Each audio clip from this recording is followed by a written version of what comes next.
जय महाराष्ट्र।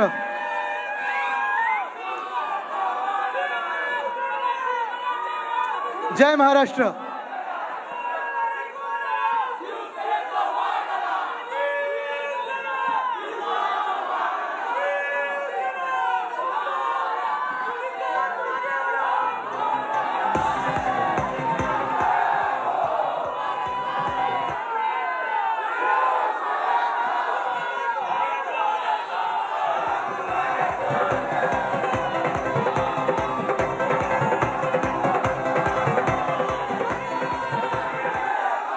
बस बस बस, मला वाटतं प्रचार सभा जरा जरा थांबा, जरा थांबा, जरा थांबा। साजरा आपल्याला निवडणुकीनंतर करायचं आहे। 9 वाजायला आलेले आहेत, शेवटचं टोक दिसत नाहीये। मला माहिती आपण इथे 1.5-2 तास बसलेला आहात। थांबणार आहात की निघणार आहात? पूर्ण भाषण ऐकणार आहात, गप्पा मारणार आहात की घरी जायचंय? भूक लागली आहे की बसायचंय? सर्वप्रथम मी आपल्या सर्वांना नवीन वर्षाच्या खूप खूप शुभेच्छा देत आहे। आणि जसं पहिल्याच दिवशी पहिल्याच मिनिटाला मी सांगितलं होतं की हे वर्ष आपलंच आहे आणि ते आपलंच असणार। हे वर्ष फार महत्त्वाचं आहे। 2024 या वर्षाची वाट आपण अनेक वर्ष पाहत होतो। गेले 1.5-2 वर्ष नुसतं महाराष्ट्राला नाही, नुसतं मुंबईला नाही, संपूर्ण देशाला एक आस होती, एक आशा होती की 2024 येणार कधी। ते वर्ष आता आलेलं आहे। आपल्याला दिल्लीला दाखवायचं हे 2024 हे आमचंच आहे, महाराष्ट्र गाजवणार। मला जाणीव आहे की या वर्षाचा पहिला मेळावा, कार्यकर्ता मेळावा आपण दक्षिण मुंबईतून घेत आहोत, आपल्या दक्षिण मुंबईतून घेत आहोत। ही मुंबई आपलीच राहणार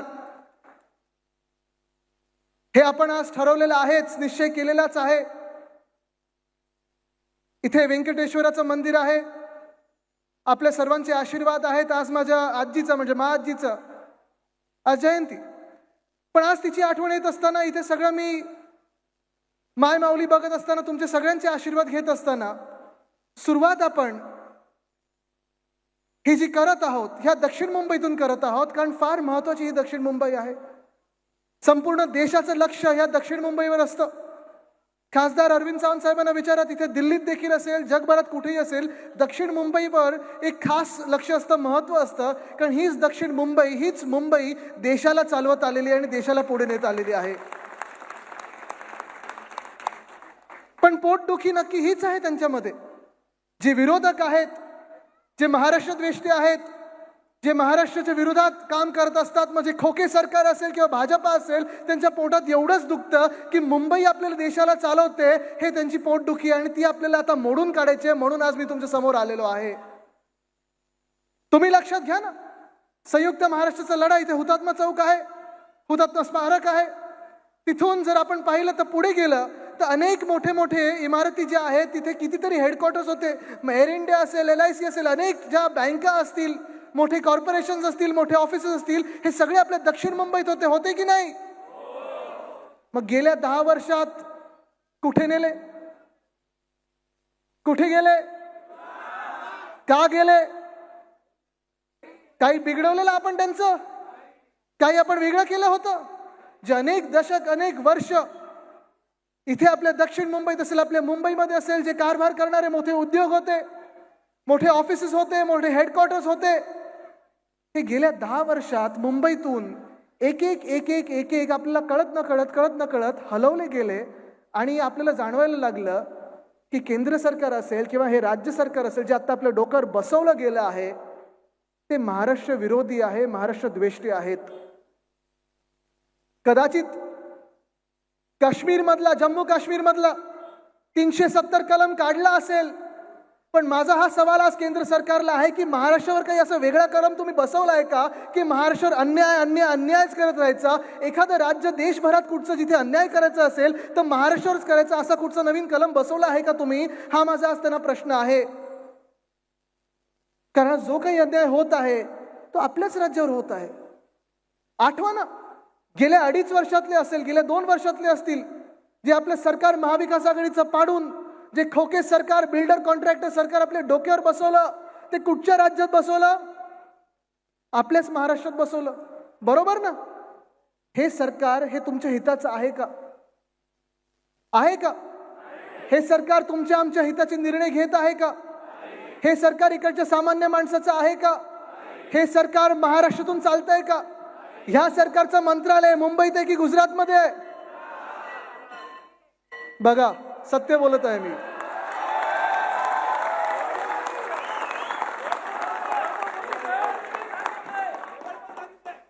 देवानी पण सांगितलं हे. हा इशारा आहे आपल्यासाठी. लक्षात घ्या तुम्ही.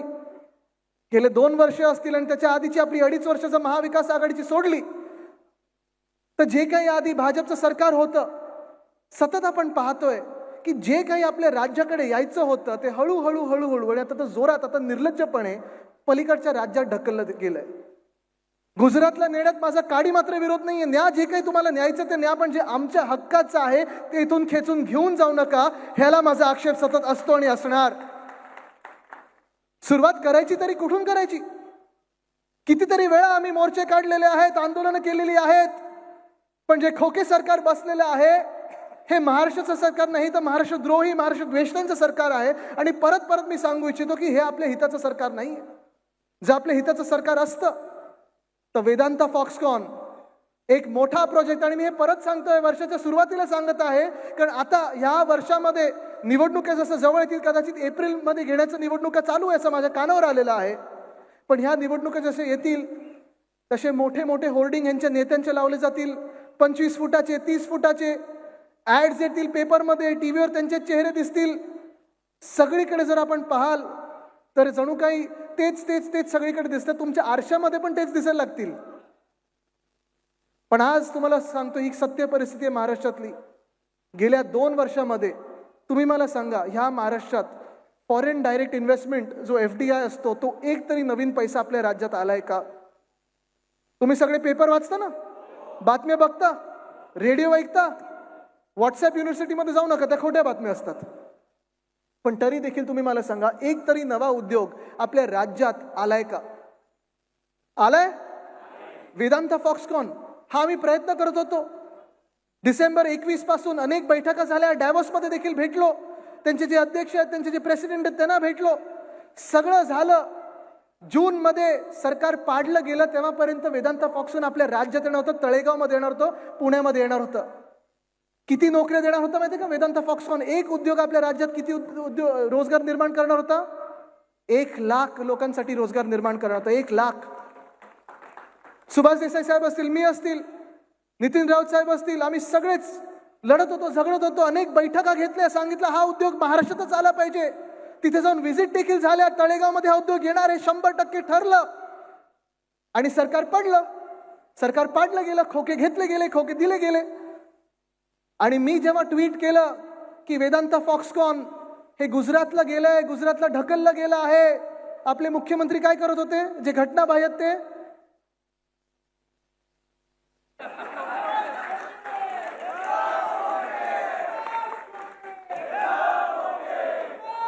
जसं वेदांता फॉक्सकॉन गुजरातला गेलं, तसं एअरबस टाटा गेलो कुठे?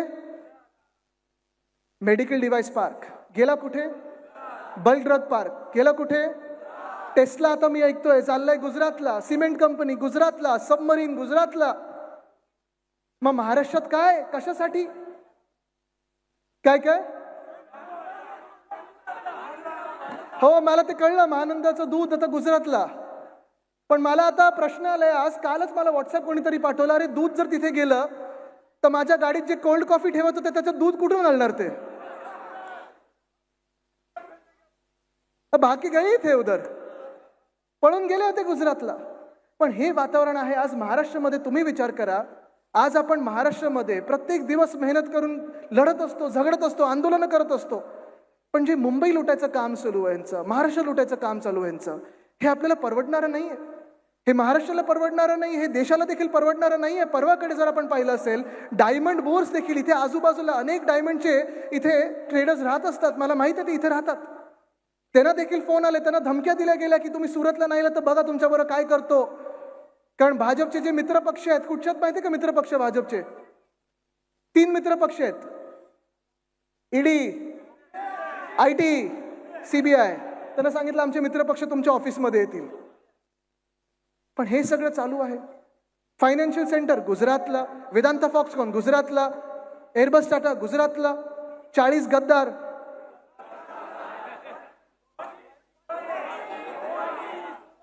पळून सगळीकडून आले. पण आज हेच मला तुम्हाला सांगायचं आणि आज मी तुम्हाला तेच सांगायला आलेलो आहे. मला वाटतं ह्याच मतदारसंघातून की पलीकडच्या आपल्या राज्याचे अध्यक्ष महोदय विधानसभेचे हाच आहे ना? आवाज पोचतोय का मला माहित नाही, आज घरी येते नाही. ठीक आहे, मला त्याच्यावर काही जायचं नाहीये. एका काळी आमचे मित्र होते, मग राष्ट्रवादीमध्ये होते, मग भाजपमध्ये गेले, तर आता पुढचा पक्ष मला माहित नाही. पण महत्वाची गोष्ट हीच आहे, आज मी त्याला इथून सांगायला त्या अध्यक्ष महोदयांना की ते ट्रायब्युनल म्हणून बसलेत, नुसते अध्यक्ष म्हणून नाही. आज त्यांना सांगायला आलोय तुमच्याकडून न्याय हा अपेक्षित आहे आणि तो न्याय हा आमच्या बाजूनीच लागेल हे देखील अपेक्षित आहे.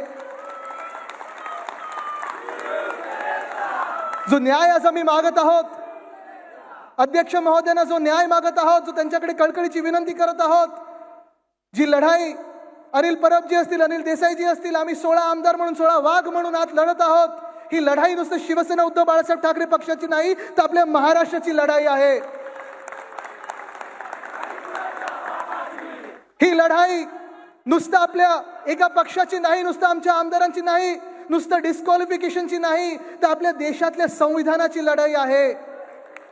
जे संविधान आपल्याला डॉक्टर बाबासाहेब आंबेडकरांनी दिलंय, त्यांचा फोटो, त्यांचे पुतळे, त्यांना हार घालत असतो, त्यांच्या मूर्तीला आपण सगळीकडे नतमस्तक होत असतो.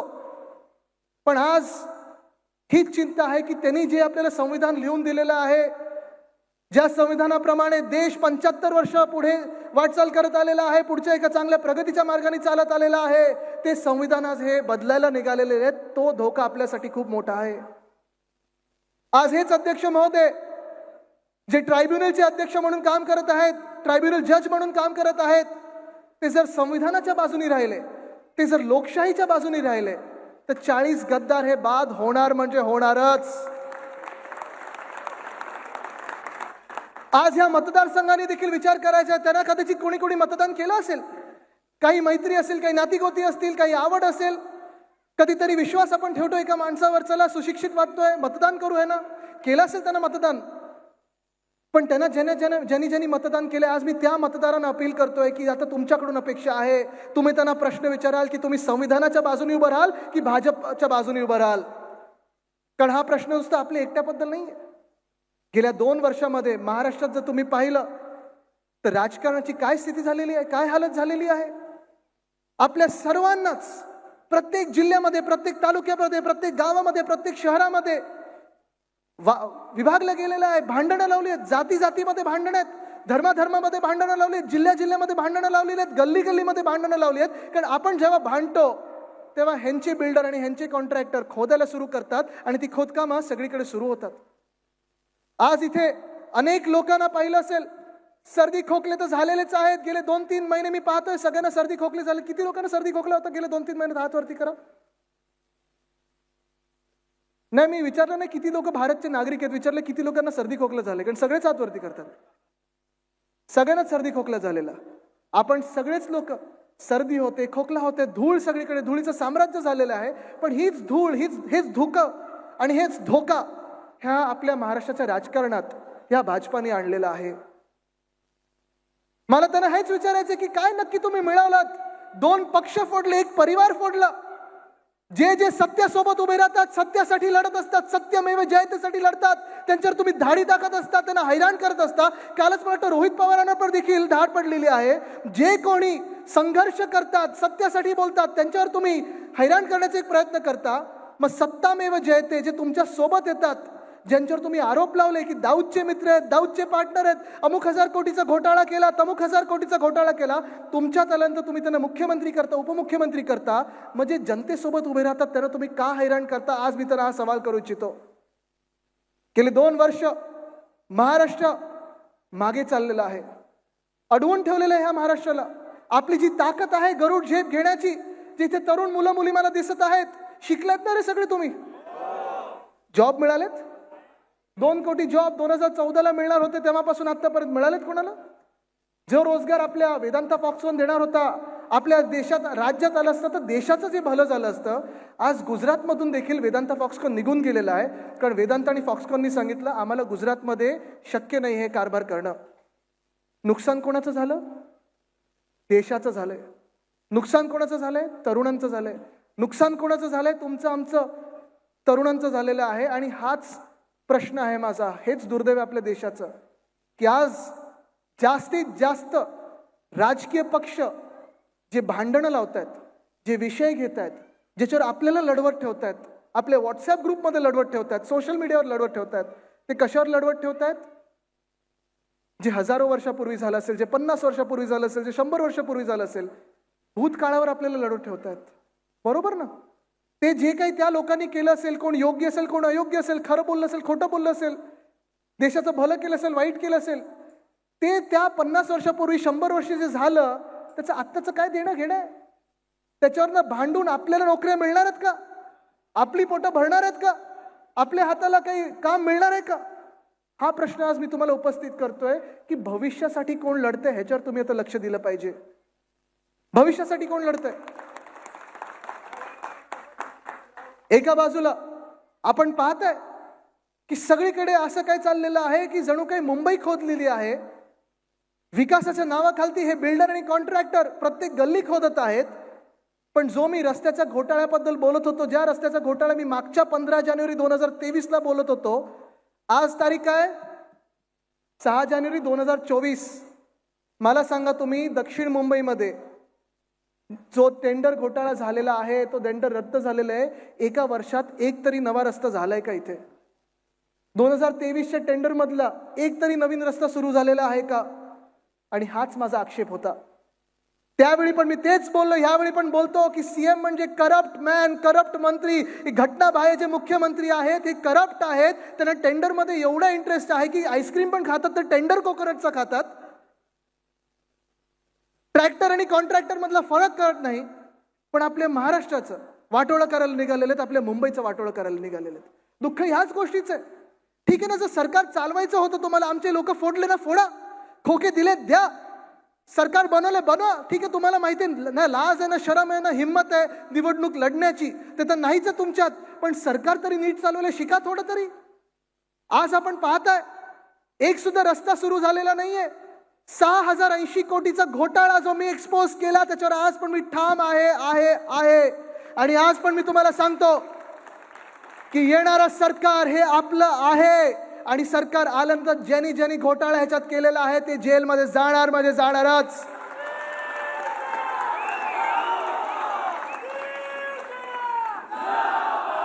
ही केस ओपन अँड शट केस आहे, करप्शनची, भ्रष्टाचारची ओपन अँड शट केस आहे. आज मी इथून आपले जे प्रशासक आहेत मुंबई महानगरपालिकेचे, मुंबईचे म्युनिसिपल कमिशनर आहेत, त्यांना सांगतोय की तुम्ही ह्या घोटाळ्यामध्ये आहात, सावध राहा.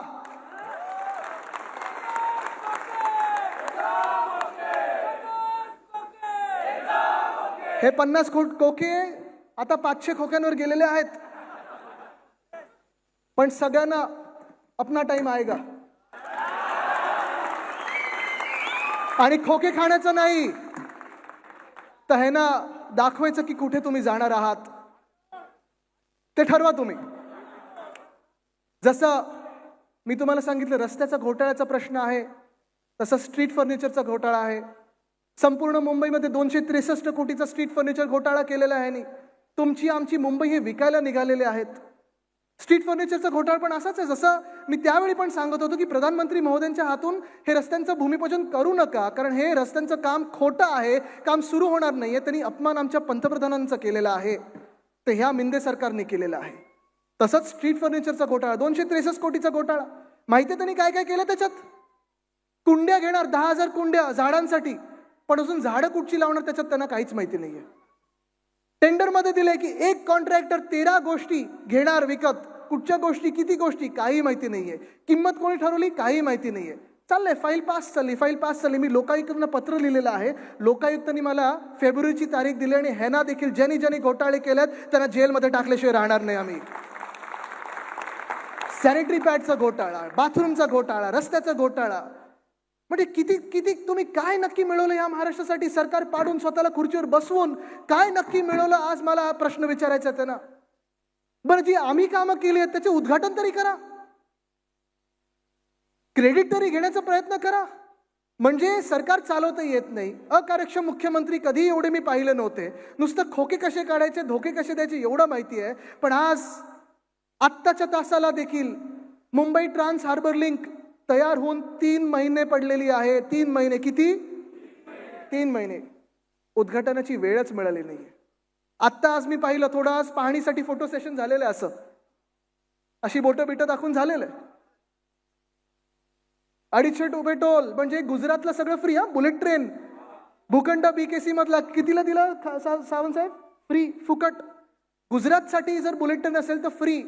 पण आमच्या महाराष्ट्रातल्या लोकांसाठी जर MTHL आमच्या नवी मुंबईमधून मुंबईत यायचं असेल किंवा मुंबईतून महाराष्ट्रात म्हणजे जे मेनलँड आहे आपलं नवी मुंबईत जायचं असेल, चिर्ले गावात जायचं असेल तर 250 रुपये तुम्हाला भरायला लागणार.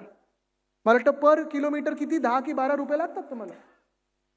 हा कसला न्याय? काय एवढा अन्याय तुम्ही माझ्या महाराष्ट्रावर करताय? 3 महिने तुम्हाला उद्घाटनाची वेळ मिळत नसेल तर लोकांसाठी खुलं तरी करून द्या. ह्या नोव्हेंबर डिसेंबरमध्ये मी पाहत होतो, वाशी टोलला असेल कितीतरी रांगा लागल्या होत्या, 4-4, 5-5 किलोमीटरच्या रांगा लागल्या होत्या. मुंबई पुणे हायवे 6-6 तास लोक अडकलेली होती. पण आम्हाला उद्घाटनाची तारीख मिळत नाही, दिल्लीवरनं आदेश मिळत नाही. उघडायचं कसं? जनतेचे आम्ही सेवक नाहीच आहोत. मी आज ह्या घटनाबाह्य मुख्यमंत्र्यांना सांगतोय की जर या 15 जानेवारीपर्यंत तुम्ही MTHL खुला केला नाही तर आम्ही जाऊन खुला करू.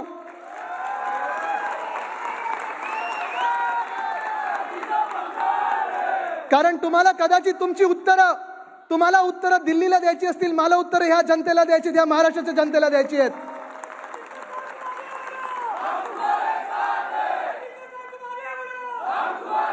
जसं MTHL आहे तसं दिघा रेल्वे स्टेशन आहे. उद्या मी दिघा रेल्वे स्टेशनला चाललोय. 8 महिने दिघा रेल्वे स्टेशन तयार आहे नवी मुंबईमध्ये.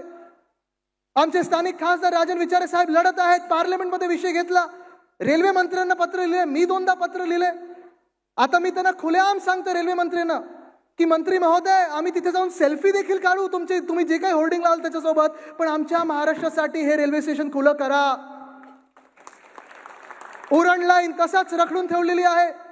नवी मुंबई मेट्रो देखील 5 महिने तयार होती आणि बंद पडली होती कारण उद्घाटनाची वेळ मिळत नव्हती. मी 2दा ट्विट केलं, पत्रकार परिषद घेतली आणि त्या दिवशी घटनाबाह्य मुख्यमंत्र्यांनी सांगितलं की नाही आदित्य ठाकरे खूप बोंबाबोंब करतोय, चला आता उघडून टाका. तर खुली झाली ती. हा आपला इम्पॅक्ट आहे आणि हा इम्पॅक्ट आपल्याला मतदानामध्ये दाखवायचा आहे. पण MTHL असंच, दिघा रेल्वे स्टेशन असंच, उरण लाईन असंच, डोंबिवली मानकोली कनेक्टर असेल, आमच्या इकडे दक्षिण मुंबईतला कोस्टल रोड. तुम्हाला आज सांगतो मी, जर आपलं महाविकास आघाडीचं सरकार असतं, उद्धव साहेब जर मुख्यमंत्री असते तर MTHL हे सप्टेंबर 2023ला आपण सुरुवात केली असती. वरळी शिवडी कनेक्टर हे ऑक्टोबरमध्ये झालं असतं आणि आपला कोस्टल रोड हा डिसेंबर 2023मध्ये झाला असता. पण आज दुःख याच गोष्टीचं आहे की हे सगळं मुंबईत आहे, महाराष्ट्रात आहे, म्हणून जेवढं रखडून ठेवतात काम तेवढं रखडून ठेवा. का? तर जेवढं काही ओरबडता येतं इथून ते स्वतःच्या खात्यात टाका. जे काही इथून हलवता येतं ते हलवा गुजरातला, आणि मग सगळं काही इथे नष्ट झालं, उद्ध्वस्त झालं, त्याच्यानंतर हे सगळे रस्ते खुले करा. म्हणजे आपण आंदोलनात मोकळे, रस्ता रोको करा, तुम्ही रस्ता रोको करा, उपोषण करा, काही करा. पण आज जो महाराष्ट्रावर अन्याय होतोय ना, तो ह्याच गोष्टीसाठी मला दुःख आणि माझा राग ह्या गोष्टीसाठी आहे. तुम्ही इथून किती लोक कोकणात जातो? हा, आता मला तुम्ही सांगा, मुंबई गोवा हायवे महामार्ग किती वर्ष सुरू आहे? बरोबर आहे. गेल्या 10 वर्षात आपण किती वेळा ऐकले की आता पूर्ण होणार, पुढच्या वर्षी पूर्ण होणार. मागच्या सप्टेंबरमध्ये आपल्याला किती वेळा ऐकू आलं की आता डिसेंबर पर्यंत होतंय. झालंय खड्डेमुक्त? नाही झालंय. मग इतर राज्यांना जर चांगले रस्ते मिळत असतील तर माझ्या महाराष्ट्रात एवढा नॅशनल हायवे खराब कसा आणि का? नाशिकला किती लोक गेले तो? आता आपलं अधिवेशन असेलच तर तुम्ही सगळे कार्यकर्ते म्हणून, शिवसैनिक म्हणून यालच. रस्ता मुद्दामून थांबून पहा. एवढा भयानक रस्ता, एवढा खराब रस्ता मी कधी आयुष्यात पाहिला नसेल. मी महिन्यातून 1-2दा जात असतो तिथे. खराब रस्ता म्हणजे तिथे लेपाची दुकानं काढायची वाटतात आता मला रस्त्यामध्ये. बिझनेस तरी नवीन चांगलं काहीतरी काढू शकू आपण. मुंबई गुजरात हायवे असेल, प्रत्येक आपला राष्ट्रीय महामार्ग असेल, हा खराब. मुंबई सगळी खोदलेली. आणि आज जो भयानक प्रकार सुरू झालाय तो हाच आहे की इकडे आपल्या दक्षिण मुंबईमध्ये, माझ्या वरळी मतदारसंघामध्ये, खासदार साहेब आपल्या दोघांच्या मतदारसंघामध्ये जो महालक्ष्मीचा रेसकोर्स आहे, तो रेसकोर्स देखील बिल्डरांना विकायला निघालेले आहेत. तुम्ही मुंबई लुटू देणार आहात का या बिल्डर सरकारला?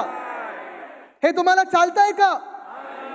जो 226 एकरचा भूखंड आहे, जो ओपन स्पेस आहे, ठीक आहे, मला मान्य आहे की सगळीकडे कामं चालू आहेत, सगळे रस्ते खोदले असतील जिथे कामं चालू असतील तिथे. पण मुंबईत एक देखील ठिकाणी कुठेही काम सुरू नसताना खोदून ठेवलेलं आहे, सिवर लाईनसाठी, गटारासाठी सगळं काही ठेवलेलं आहे. तर एकमेव ओपन स्पेस आमच्या दक्षिण मुंबईमध्ये एवढी मोठी आहे, 226 एकरची, तिथे देखील मला परवाच कळलं, मी ट्विट केलेलं आहे, हे आपण सर्वांनी लक्षात घ्यावं की 226 एकरमधून 90 एकर हे रेसिंगसाठी देणार घोड्यांच्या, आणि बाकीचं बिल्डर कॉन्ट्रॅक्टर सरकार स्वतःसाठी घेणार आहे.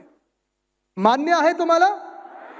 मी आज ह्या खोके सरकारला सांगत आहे आणि RWITC ला देखील सांगत आहे, जे रेसकोर्स चालवतात, की तुम्हाला घोड्यांचं शर्यत करायची नसेल नका करू. कारण आमचे कितीतरी लोक मुंबईकर रोज तिथे सकाळी आणि संध्याकाळी योगा करायला जातात, प्राणायाम करायला जातात, चालायला जातात, धावायला जातात. जर तुम्हाला ती जागा नको असेल तर आम्हाला प्लेग्राऊंड करून द्या, मोकळं मैदान करून द्या तरी चालेल, पण तिथे एक वीट आम्ही लावू देणार नाही,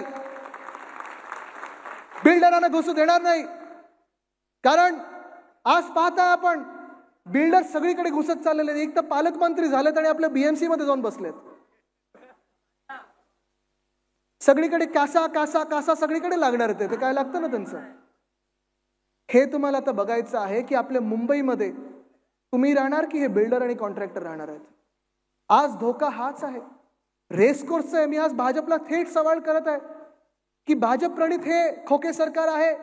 भाजप ह्या रेसकोर्सच्या जे काही बिल्डर कॉन्ट्रॅक्टर गिळायला निघालेले आहेत त्यांना पाठिंबा करतं की विरोध करतं, हे मला आज त्यांना प्रश्न विचारायचा आणि तुमच्या समोर आज मी विचारत आहे, कारण उत्तर देखील असंच आमने सामने मिळालं पाहिजे. पण आज जी काही परिस्थिती आपल्या राज्यात आहे, जी काही परिस्थिती आपल्या मुंबईत आहे, ही जर बदलायची असेल, हे जर परिवर्तनाचे वारे आपल्याला गल्ली गल्लीत न्यायचे असतील, तर तुम्हाला मुंबईकर म्हणून, तुम्हाला महाराष्ट्रीयन म्हणून विचार करायला लागेल, तुम्हाला मराठी माणूस म्हणून विचार करायला लागेल, तुम्हाला महाराष्ट्र म्हणून विचार करायला लागेल. आज विचार तुम्हाला सगळ्या जातीपाती धर्म सोडून महाराष्ट्राची ओळख काय, आज विचार तुम्हाला देशाची ओळख काय, हा विचार प्रत्येकाचा जर मनात असला तर आपल्याला कोणी आपल्यामध्ये भांडणं लावू शकत नाही. पण प्रत्येक राज्यात जिथे जिथे भांडणं लागलीत, जिथे जिथे रोजगार बाजूला झालेला आहे, जिथे जिथे तुम्हाला रस्त्यावर आणलेलं आहे, तिथे तिथे हे अशा शक्ती भाजपसारख्या जिंकून येतात आणि मग लोकांची कामं करायची नाही, नुसतं भांडणात व्यस्त ठेवायचं.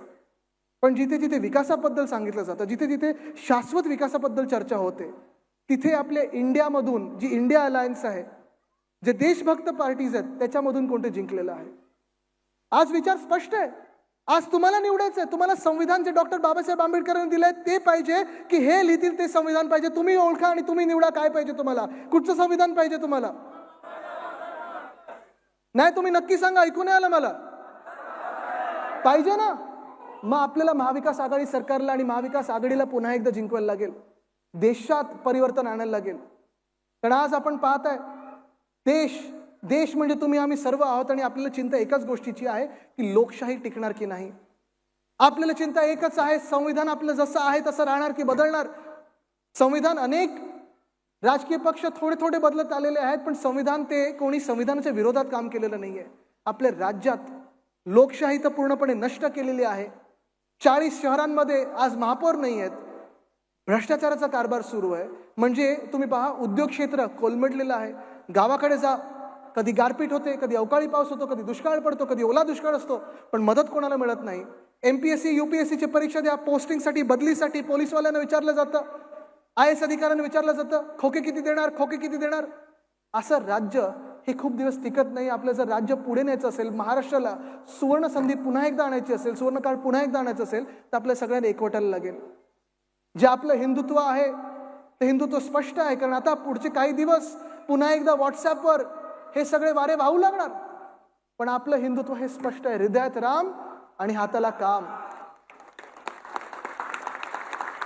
हे हिंदुत्व आपल्याला पुढे घेऊन जायचं आहे. आपलं हिंदुत्व म्हणजे राष्ट्रीयत्व आहे आणि हे राष्ट्रीयत्व जर आपल्याला टिकवायचं असेल, आपला पहिला धर्म हा आपला देश असायला पाहिजे आणि देश जर वाचवायचा असेल तर आपल्या प्रत्येकाला आजपासून प्रचाराला लागेल आणि प्रचार करताना खोके सरकार बोलतं तसं खोटं बोलायचं नाही, भाजप बोलतं तसं खोटं बोलायचं नाही, पण जे सत्य आहे कितीही कडवत असलं तरी घरोघरी आपल्याला जाऊन सांगायला लागेल, डोळे उघडायला लागतील. कारण हे मतदान आपलं जर नीट झालं तर आपला देश वाचेल आणि महाराष्ट्र पुढे जाईल. धन्यवाद. जय हिंद, जय महाराष्ट्र, वंदे मातरम.